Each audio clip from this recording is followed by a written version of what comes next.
पापा 3 फुलके सुबह के रखे हैं। आप अगर बहू ने अपना वाक्य अधूरा छोड़ दिया था। पर बनवारी लाल समझ गए थे कि बहू की नीयत फुलके बनाने की नहीं है। पर सुबह की घी वाली रोटी खाएंगे तो उन्हें गैस हो जाएगी। आज सुबह भी बहू ने बिना मिर्च की सब्जी भी नहीं बनाई तो उन्हें तेज मिर्च मसाले वाली तरकारी खानी पड़ी। अब तक खट्टी डकारें आ रही हैं। इस उम्र में पेट को संभालना, हाजमे को दुरुस्त रखना किसी बिगड़ैल औलाद को संभालने से कम नहीं है। उन्होंने मन ही मन सोचा, प्रत्यक्ष में बोले, इस उम्र में सुबह की रोटी नहीं खा पाऊँगा। तुम्हें तकलीफ़ तो होगी, पर तकलीफ़ होगी आपकी बला से। कहेंगे मीठा मीठा, पर चाहिए सब ताज़ा ताज़ा। अब 2 बनाओ या 10, काम तो उतना ही फैलेगा। आटा लगाओ, रोटी बनाओ, स्लेब साफ़ करो, दिन रात करते रहो इनकी चाकरी। बहू भुनभुनाते हुए उठ गई थी। बनवारी लाल के कानों में मानो किसी ने पिघला हुआ शीशा डाल दिया हो। तौबा तौबा, 2 रोटी बनाने में इतनी तकलीफ़। मैंने कौन सी 32 भोजन 33 तरकारी मांग ली। हद है भाई। उन्हें तेज गुस्सा आया, पर पी गए। गुस्सा भी तो वहीं किया जाता है जहाँ कोई सुनने वाला हो। आजकल बनवारी लाल का गुस्सा जितनी तेज़ी से आता है उतनी ही तेज़ी से छूमंतर हो जाता है। पर शांत होते गुस्से के साथ मंगला की याद तेज़ी से आई और चिपक गई गलबाहियाँ डालकर। याद नहीं, मंगला के रहते उन्होंने कभी बासी रोटी खाई हो। रोटी के साथ तरकारी के अलावा 10 चीज़ें और धर देती थी। मिठाई, नमकीन, पापड़, अचार, दही, छाछ, जाने क्या क्या। पर आज सोचकर उन्हें चक्कर आने लगे। बहू, रहने दो, मैं सुबह की रोटी ही खा लूँगा। तुम्हें बेकार परेशानी होगी मेरी वजह से। जाने में लेट ना हो जाए। वैसे भी तुम्हारे हाथ की रोटी मुलायम होती है, चल जाएगी। बहू को तो मानो मन मांगी मुराद मिल गई। अपनी आवाज़ को मुलायम बनाते हुए पूछा, आपको चाय पीनी है पिताजी? कोई ख़ास तलब नहीं है बहू, अपने लिए बनाओ तो मेरी भी बना देना, वरना रहने देना। बनवारी लाल ने अपनी तलब को ज़बरदस्ती दबाते हुए कहा। इस उम्र में अपनी इच्छाओं को दबा देना ही श्रेयस्कर होता है। अपने आप को समझाने लगे थे वे। मैं अपने लिए बनाने जा रही हूँ, आपकी भी बना दूँगी। कहते हुए बहू रसोई में घुस गई। चलो ये भी ठीक है, कहते हुए बनवारी लाल ने लंबी निश्वास छोड़ी। वाह हरी ज़िंदगी, लाखों की जायदाद आज भी मेरे पास है। ये घर भी अभी मैंने बेटे के नाम नहीं किया। इकलौता बेटा है तू मेरा, मरने के बाद तुम्हारा ही है, कहकर बेटे की इस तरह की पेशकश को वे कई बार ठुकरा चुके थे। बैंक अकाउंट में भी काफ़ी पैसा जमा किया है। इसके बाद भी अगर एक प्याली चाय और 2 ताज़ा गरम रोटी के लिए तरस जाए तो उन बूढ़ों की क्या हालत होती होगी जिनके पास जमा पूंजी के नाम पर अतीत की यादों के अलावा कुछ भी नहीं होता। बनवारी लाल ने आराम कुर्सी पर आंखें बंद की तो तुरंत मंगला मैडम उपस्थित हो गई। इसलिए कहती थी, थोड़ा बहुत रसोई काम हर मर्द को आना चाहिए। पता नहीं कब क्या ज़रूरत पड़ जाए। अपने हाथ जगन्नाथ होते हैं। वो हाथों को नचा कर बोली तो बनवारी लाल हंस पड़े। आपको हंसी आ रही है? अरे भाई, ज़रूरत पूछ कर नहीं आती। कम से कम आदमी को भूखा तो नहीं रहना पड़ता। पर आपने तो चाय बनाना भी नहीं सीखा। उस समय अगर मेरी बात सुन ली होती तो आज यह दिन। मंगला की अधूरी बात का अर्थ और दर्द दोनों को बखूबी समझते थे वे। पर क्या कहें, जो देर से अनुपस्थित हो उसकी बात का क्या जवाब देते वो। जब से मंगला गई है, बनवारी लाल का आधा दिन और पूरी रात इसी तरह प्रतिध्वनियों से आच्छादित रहती है। बनवारी लाल की आंखों से आंसू छलक कर गालों पर लुढ़क गए, मानो मंगला ने अपनी उपस्थिति को जीवंत कर दिया हो। जब तक मंगला थी, गृहस्थी का कोई काम उन्होंने किया हो ऐसा उन्हें याद नहीं। बस आर्थिक पक्ष का ध्यान रखना ही उनकी जिम्मेदारी थी, जिस पर उनकी पकड़ हमेशा ही बड़ी मजबूत रही। उनके कपड़े के व्यापार ने सदैव उनका साथ दिया, जिसकी बदौलत घर बनाना, बच्चों की पढ़ाई, शादी सब आराम से संपन्न हो गई और ज़रूरत भर पैसा आज भी हाथ में है। यूँ मंगला के हाथों में अच्छी बरकत थी। फिजूल खर्ची के नाम मात्र भी नहीं थी। न ज़्यादा महंगे कपड़े और गहनों का शौक़, न ही कहीं किटी पार्टी, न ही आए दिन फिल्म जाने की ललक, न होटल का कोई शौक़। सदैव दूसरों की खुशी में खुश होती।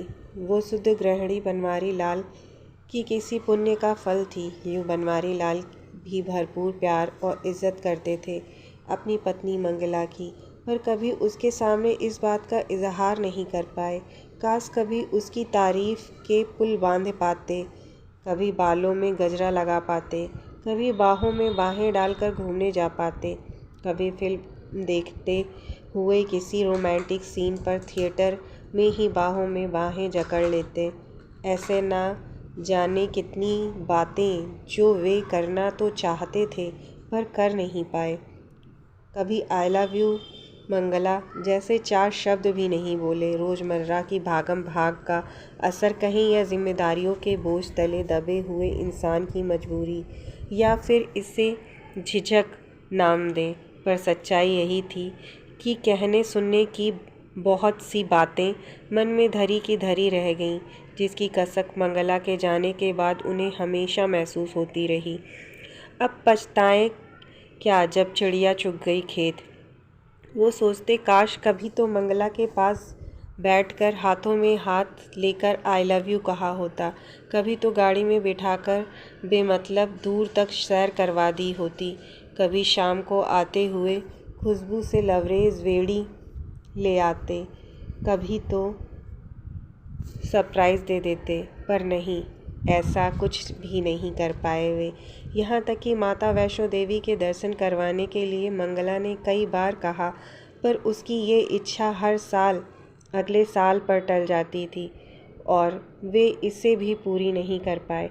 गृहस्थी और जिम्मेदारी की चक्की में पिसते हुए कब मंगला की इच्छाएं उसकी मौन साधना में तब्दील हो गई, पता ही नहीं चला।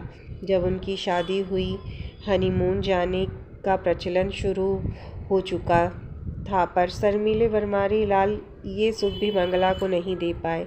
कभी कभी शुरुआती दिनों में मंगला हनीमून पर ना ले जाने का मीठा ताना बनवारी लाल को देती, पर वे हंसकर कहते, जब भी घूमने जाएंगे तभी हनीमून समझ लेना, प्रेम कभी पुराना नहीं होता। क्या घूमने जाना कोई सी बड़ी बात है, बस जिम्मेदारियों से ज़रा राहत मिले तो चले। पर ना नौ मन तेल हुआ, ना ही राधा नाची। पहले माता पिता की सेवा, फिर बच्चे, गृहस्थी की सैकड़ों झंझटों के बीच सैर सपाटा मौज मस्ती के लिए अवकाश कहीं था ही नहीं। उन्होंने देखा काव्या और कुंतल दोनों ट्यूशन से घर लौट आए थे। आते ही बस्ता फेंका और चढ़ गए बनवारी लाल के कंधों पर। दादू चलो नीचे चलते हैं। बस यही कुछ पल होते हैं जब बच्चों के साथ वे बच्चा बनकर सब कुछ भूल जाते हैं। इनकी मुस्कुराहट देखकर ज़िंदगी के 2 पल का सुकून मिलता है। बनवारी लाल कुछ कहते इससे पहले बहू की आवाज़ आई, चलो छोड़ो दादू को, आज पार्टी में जाना है, पापा आते ही होंगे, पहले कुछ खा पी लो फिर पार्टी के लिए तैयार हो जाओ। अनुशासित बच्चों की गलबाहियाँ ढीली पड़ गईं। वे माँ के पास दौड़ गए। काव्या 8 साल की थी और कुंतल 10 साल का था। बस इनकी संगत में ही बनवारी लाल की सारी व्यथा भूल जाते थे। निश्चल निष्कपट इनकी मुस्कुराहट, मीठी मीठी बातें, छोटी छोटी फरमाइशें मन मोह लेती हैं। जब भी इनके साथ होते हैं दुनिया को क्या खुद को भी भूल जाते थे वे। बच्चों की दुनिया मनोरम होती है, बनावट से दूर, एकदम सच्ची। सत्यम शिवम सुंदरम के रूप देखने हो तो कहीं दूर जाने की आवश्यकता नहीं, बस बच्चों को जी भर निहार लो, इनकी मासूमियत को आँखों में भर लो, उनके साथ बच्चे बन जाओ। सारा तनाव, सारी थकान, सारी परेशानियां छू मंतर। सोचते हुए बनवारी लाल बालकनी में आ गए। हल्की सी ठंडी हवा ने उनका स्वागत किया तो उन्होंने अपने हाथों को आपस में लपेट लिया। मंगला फिर उपस्थित थी। अरे मफलर, शाल कुछ तो लपेट लेते बदन पर, आपको ठंड लग जाएगी। फिर ना कहना कि बताया नहीं। बनवारी लाल हल्के से मुस्कुरा दिए। फिर किसी ढीठ बच्चे की तरह वह कुर्सी खींचकर बैठ गए। देखा, पवन भी आ गया है। बहू उनकी चाय बालकनी में पकड़ा गई, जिसे वे घूट घूट पी रहे थे। पी क्या रहे थे? बाकायदा निगल रहे थे। ना अदरक ना इलायची, बस कम चीनी वाली गर्म पानी थी। हाँ, बहू के जाने के बाद खुद अपनी चाय बनाऊंगा, अदरक इलायची डालकर, मसाले के साथ, अच्छी शक्कर वाली मीठी चाय, और उसी के साथ खा लूँगा 2 रोटी सुबह वाली। रोटी के बारे में सोचकर मुंह का जायका फिर बिगड़ गया, पर कोई उपाय नहीं था। चाय सुड़क कर वे रसोई में कप रखने गए। देखा, बहू बेटे के कप पहले से ही धुले हुए हैं। उन्होंने चुपचाप अपना कप धोकर रख दिया। हाय री किस्मत, किसी मर्द को बुढ़ापे में बिना औरत के ना रखना। न जीते बनता है न मरते। वो अपनी राम राम लिखने वाली पुस्तक उठाकर फिर बालकनी में आकर बैठ गए। हवा में ठंडक अब और बढ़ गई थी। बस पंछी अपने अपने नींद की ओर लौट रहे थे।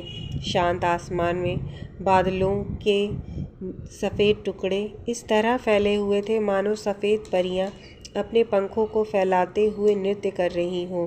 अस्ताचल की ओर जाता हुआ सूरज आसमान में अपनी अरुणिमा बिखेरे हुए धरती से कल फिर आने का वादा करता हुआ मुस्कुरा रहा था।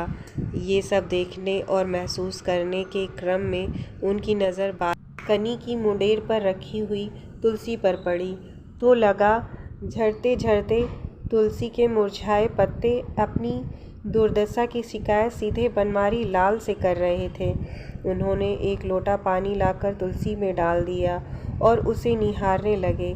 2-4 मिनट बाद उन्हें लगा कि तुलसी का मुरझाए चेहरा पर मुस्कान लौट आई थी, जिसे देखकर उनके चेहरे पर भी स्मित उभर आया था।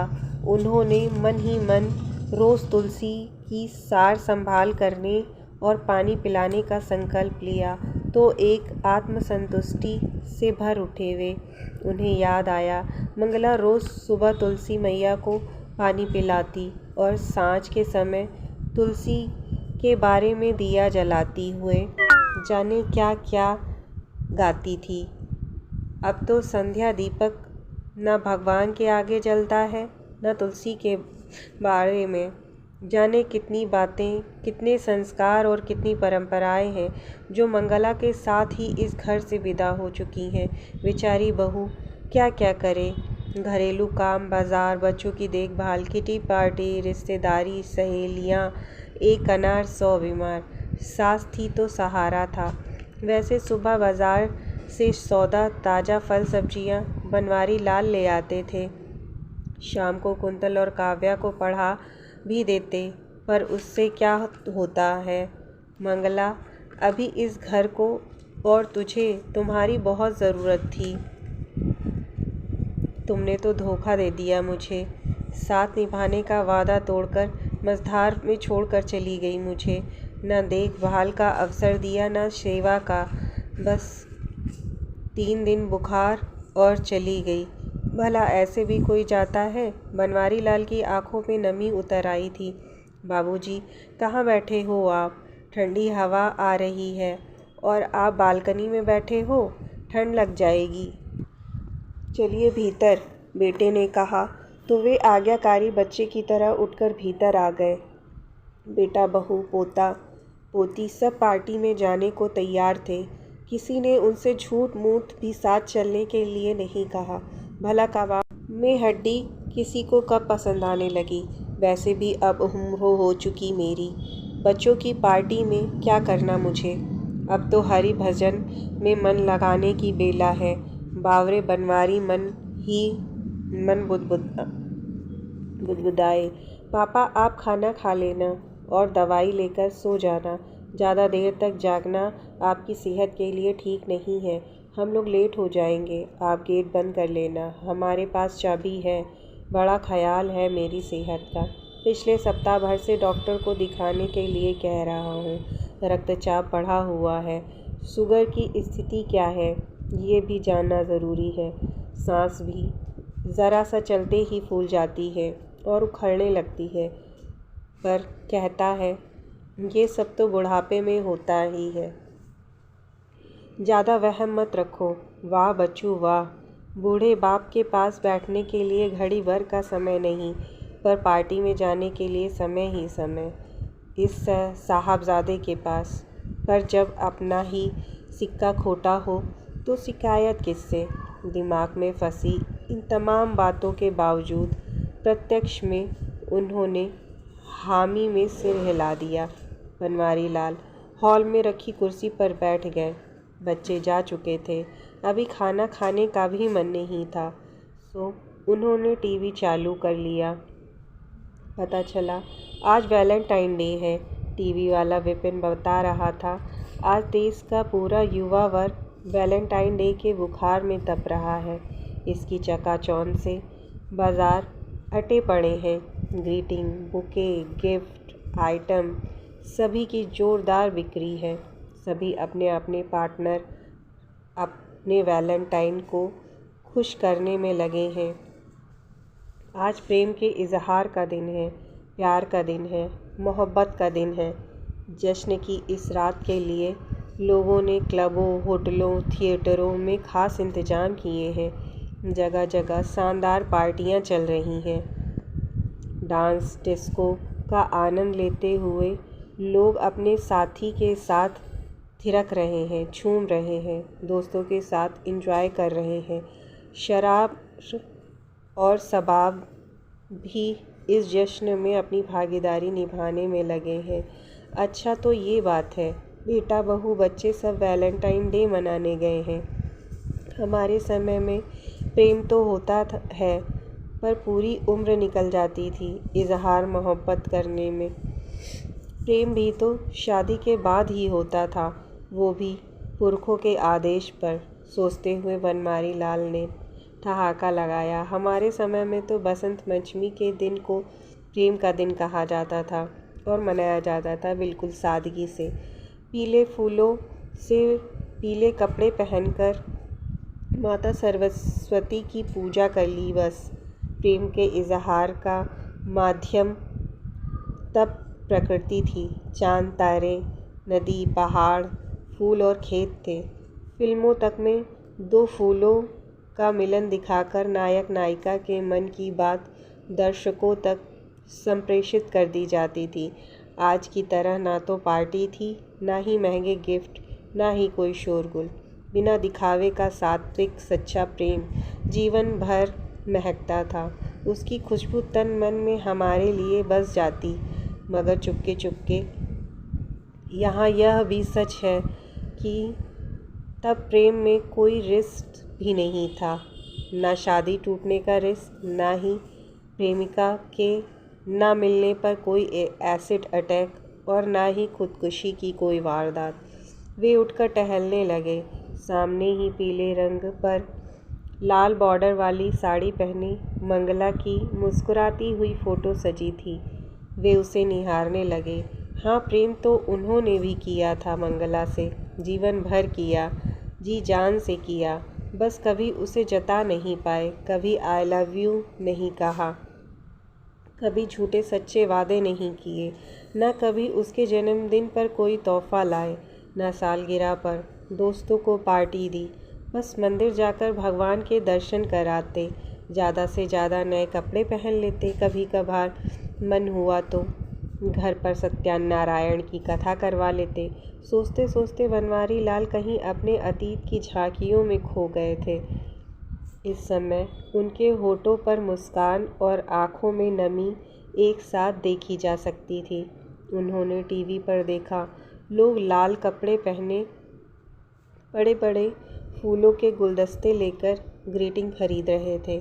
पता नहीं, अचानक उन्होंने टीवी पर देखा, लोग लाल कपड़े पहने बड़े बड़े फूलों के गुलदस्ते लेकर ग्रीटिंग खरीद रहे थे।